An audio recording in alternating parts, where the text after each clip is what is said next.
There is out there an appetite against political correctness, which is what you have described this as. In fact, your YouTube video is called Professor Against Political Correctness.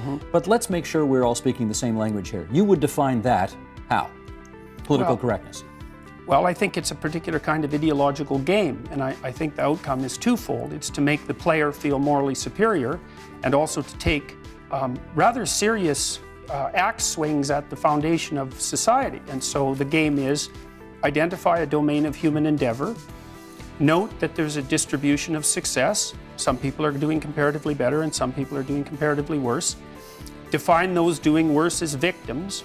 Define those doing better as perpetrators. Identify with the victims.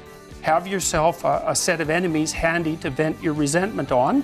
Feel good about it, even though it didn't really require any work on your part, and then endlessly repeat.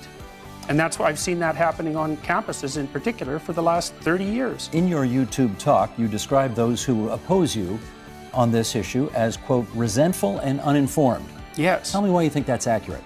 Well, I worked for the NDP when I was a kid.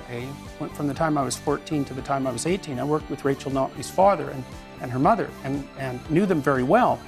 And I actually found them very admirable people, as well as the other people on the socialist end of the distribution who were genuinely working for the rights of working class people, coming out of that Saskatchewan tradition that established health care and pension and all of that.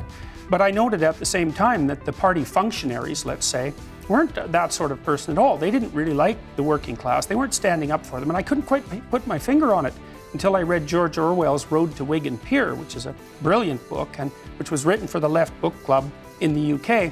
And he was talking about the failures of socialism in the United Kingdom and then discussed intellectual socialists of the type who didn't exactly like the poor. Okay. They just hated the rich.